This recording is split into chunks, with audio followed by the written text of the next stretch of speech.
दोस्तों, शिक्षा जगत से जुड़े कुछ महत्वपूर्ण खबरों को डिटेल में देखने वाले हैं। अंत तक जरूर जुड़े रहिएगा। नमस्कार दोस्तों, मेरा नाम है नीरज। आप देख रहे हैं कैरियर बिट यूट्यूब चैनल। अगर आप इस चैनल पर पहली बार विजिट करें तो इसको सब्सक्राइब करते हुए बेल आइकन को प्रेस करना ना भूलें। उत्तर प्रदेश शिक्षा सेवा चयन आयोग के एक सदस्य श्री योगेंद्र नाथ सिंह जी कल दिनांक 3 जुलाई 2026 को मेरठ के एक यूपी टेट परीक्षा सेंटर पर उपस्थित थे औचक निरीक्षक के दौरान, जहां पर उनके द्वारा ये सूचना दी गई कि अगस्त 2026 माह में लगभग 80,000 पदों पर शिक्षा विभाग में भर्ती का विज्ञापन जारी हो सकता है। इनमें अकेले बेसिक शिक्षा विभाग में 55,000 से ज़्यादा पद हो सकते हैं और माध्यमिक एडेड विद्यालयों में, इसके अलावा उच्च शिक्षा विभाग में और असिस्टेंट प्रोफेसर और अन्य सारी भर्तियों को अगर मिला दें तो ये पदों की संख्या लगभग 80,000 हो सकती है। मेरठ से कल दिनांक 3 जुलाई 2026 को अमर उजाला के ऑनलाइन डिजिटल प्लेटफॉर्म पर रात के लगभग 8:39 पर ये जानकारी साझा की, जिसे आप अपने स्क्रीन पर देख पा रहे होंगे। साथ ही साथ जो उत्तर प्रदेश शिक्षा सेवा चयन आयोग के सदस्य हैं, उनके द्वारा ये भी सूचना दी गई कि टीजीटी पीजीटी में जो उम्र को लेकर के बाधा बन रही है उसमें कोई भी समस्या नहीं होगी। पहले जैसा उम्र का नियम था वैसे ही रहेगा। साथ ही साथ उन्होंने इस बात पर भी जोर दिया कि पीजीटी में बीएड इस बार अनिवार्य रहेगा, जिसको लेकर के लगातार अभ्यर्थी धरना प्रदर्शन पर बैठे हुए हैं और उनकी मांग ये है कि पुरानी नियमावली से ही भर्ती का विज्ञापन जारी किया जाए। पुरानी नियमावली में पीजीटी में बीएड नहीं था, लेकिन इस बार बीएड अनिवार्य करने की बात चल रही है। उनके द्वारा ये भी बताया गया कि बेसिक माध्यमिक उच्च शिक्षा विभाग में ये सभी पद विज्ञापित किए जाएंगे, जिसमें प्रधानाचार्य के भी पद होंगे और इन सब की तैयारियां युद्ध स्तर पर आयोग कर रहा है, क्योंकि माननीय मुख्यमंत्री जी ने भर्तियों में तेजी लाने के कड़े निर्देश दिए हुए हैं। उन्होंने इस बात से भी अवगत कराया कि टीजीटी पीजीटी और प्रधानाचार्यों की भर्ती के लिए जुलाई के मध्य तक अधियाचन मिलने की उम्मीद है। अधियाचन प्राप्त होते ही भर्ती प्रक्रिया शुरू कर दी जाएगी। प्रस्तावित भर्ती में करीब 18,000 टीजीटी के पद होंगे, 3,000 पीजीटी के पद होंगे और लगभग 2,500 हाई स्कूल और इंटरमीडिएट विद्यालयों के प्रधानाचार्य के पद भी इसमें शामिल किए गए हैं। साथ ही साथ उनके द्वारा ये भी बताया गया कि बेसिक शिक्षा विभाग में 55,000 शिक्षकों की भर्ती की जाएगी। इसमें 11,508 प्राथमिक शिक्षकों का अधियाचन मिल चुका है।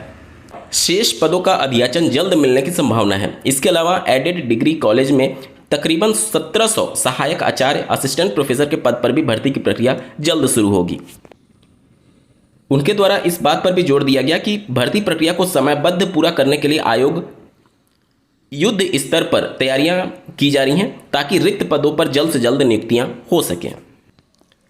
चलिए, अभी आप देख रहे थे कल दिनांक 3 जुलाई 2026 को अमर उजाला के डिजिटल प्लेटफॉर्म पर जो खबर प्रकाशित हुई, और आज दिनांक 4 जुलाई 2026 को अमर उजाला के ही प्रिंट मीडिया के अंतर्गत अखबार में जो खबर प्रकाशित हुई है उसके बारे में एक बार जान लेते हैं। देख सकते हैं आप, जुलाई के बाद जारी हो सकता है 37,200 पदों पर भर्ती का विज्ञापन।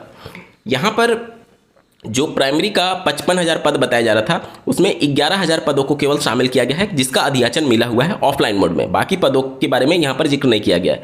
तो इस वजह से 80,000 से पद घट करके लगभग 37,200 पद रह गए हैं। ठीक है, तो यहाँ पर आप देख सकते हैं वही सब बातें लिखी गई हैं जो अभी मैंने आपको बताया।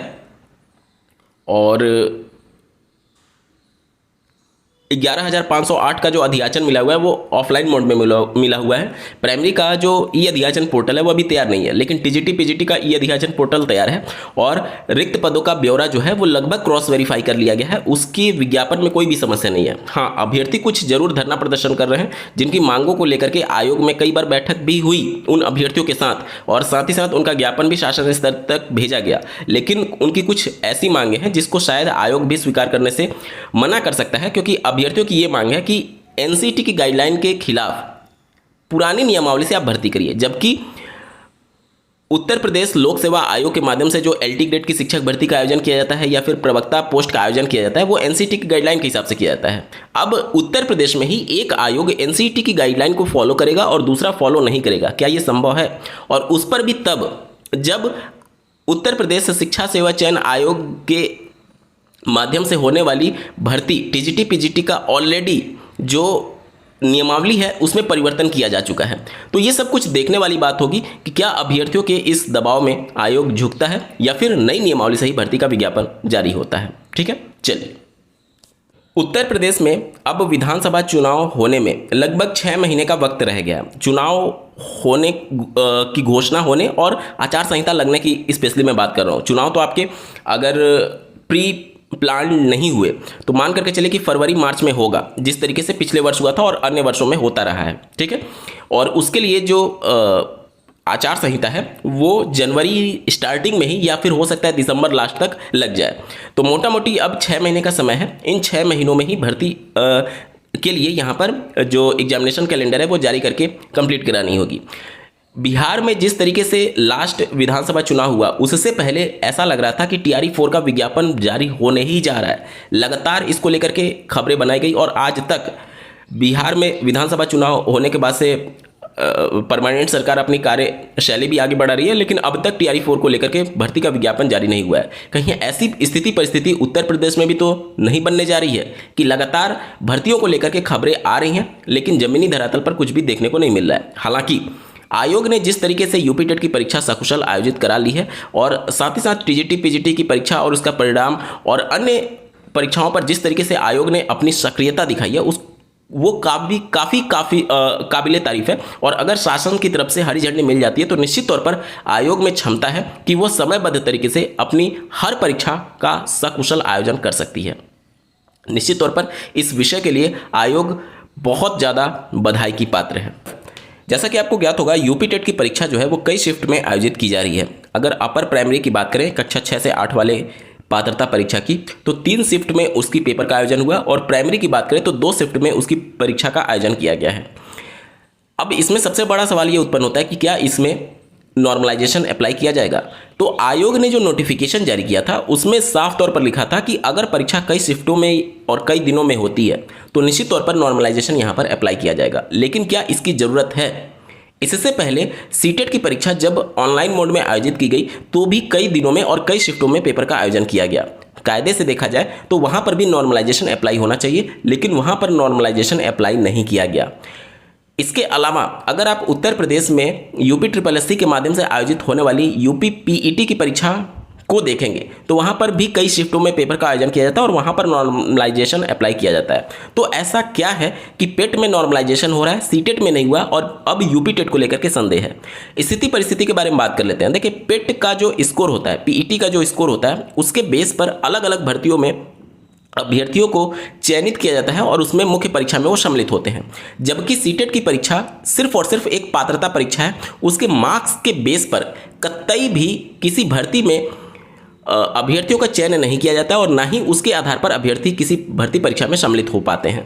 मतलब कि उसके मार्क्स का कोई वेटेज नहीं है, मार्क्स का कोई रोल नहीं है भर्ती में। इसी तरीके से यूपी टेट के मार्क्स का भी कोई भी ना तो वेटेज है और ना ही कोई रोल है किसी भी शिक्षक भर्ती प्रक्रिया में। तो जहाँ पर किसी मार्क्स को लेकर के कोई रोल नहीं होता है तो वहाँ पर नॉर्मलाइजेशन किया जाए या ना किया जाए उसका कोई इम्पैक्ट नहीं पड़ता है, क्योंकि अभ्यर्थियों को सिर्फ और सिर्फ अगर कैटेगरी से बिलोंग करते हैं तो 82 नंबर और अगर अनरिजर्व कैटेगरी से बिलोंग करते हैं तो 90 नंबर पाना अनिवार्य है। इनका मार्क्स ना तो जुड़ता है और ना ही इनके मार्क्स को वेटेज दिया जाता है। तो इस आधार पर सीटेट में कई शिफ्टों में होने के बावजूद भी नॉर्मलाइजेशन नहीं किया गया। अब यूपी टेट में भी वो तो आयोग के ऊपर डिपेंड करेगा कि वो नॉर्मलाइजेशन करता है या नहीं। हालांकि इन्होंने जरूर मेंशन किया है नोटिफिकेशन में कि नॉर्मलाइजेशन होगा, लेकिन सीटेट में नहीं हुआ। देखना होगा कि यूपी टेट में होता है या नहीं। अगर नॉर्मलाइजेशन होता है तो निश्चित तौर पर एक आध नंबर से जो बॉर्डर पर बिल्कुल होंगे उनके लिए समस्या हो जाएगी। मान लेते हैं किसी शिफ्ट का पेपर कंपैरेटिवली थोड़ा सा आसान रहा, ठीक है, तो उनके 1-2 मार्क्स अगर घट गए तो जो 90 नंबर पर या फिर 82 नंबर पर क्वालिफाई कर सकते थे उनका 1-2 मार्क्स अगर घट जाता है तो वो डिसक्वालीफाई हो जाएंगे। और वहीं पर 1-2 नंबर से किसी शिफ्ट में कोई अभ्यर्थी रुक रहा होगा क्वालिफाई होने से और उस शिफ्ट का पेपर अगर कठिन आया होगा तो अगर नॉर्मलाइजेशन होता है तो उनके 1-2 मार्क्स बढ़ने की वजह से वो डिसक्वालीफाई होते हुए भी नॉर्मलाइज्ड स्कोर के आधार पर क्वालिफाई हो सकते हैं। तो ये एक बड़ा उलटफेर हो सकता है इस क्वालिफाइंग एग्जामिनेशन में अगर नॉर्मलाइजेशन को अप्लाई किया जाता है। तो देखना होगा कि आयोग नॉर्मलाइजेशन अप्लाई करती है या नहीं। समय समय पर जिन भी आयोगों के द्वारा नॉर्मलाइजेशन को अप्लाई किया गया उस पर बड़े सवाल खड़े हुए, चाहे आप एसएससी की बात कर लीजिए, एसएससी सीजीएल वाले एग्जाम में या फिर अन्य एग्जाम्स में या फिर रेलवे के एग्जाम्स में, तो कई बार बड़े सवाल खड़े हो जाते हैं जिससे आयोग भी बचते हैं इस प्रकार के जो एलिजिबिलिटी टेस्ट होती है उसमें नॉर्मलाइजेशन अप्लाई करने से संबंधित। हालांकि पेट में क्यों होता है मैंने आपको बता दिया, लेकिन सीटेट और यूपी टेट में इन मार्क्स का कोई मतलब नहीं है, केवल क्वालिफाई करने से मतलब है। इस वजह से यहाँ पर नॉर्मलाइजेशन सीबीएसई बोर्ड के द्वारा अप्लाई नहीं किया गया था। देखना होगा कि आयोग अब क्या करती है। ठीक है, तो ये थी आज की कुछ प्रमुख खबरें। ऐसे ही महत्वपूर्ण अपडेट के लिए इस चैनल को सब्सक्राइब करना ना भूलें। इस वीडियो को देखने के लिए आपका बहुत बहुत धन्यवाद। भगवान करे आपका दिन शुभ हो।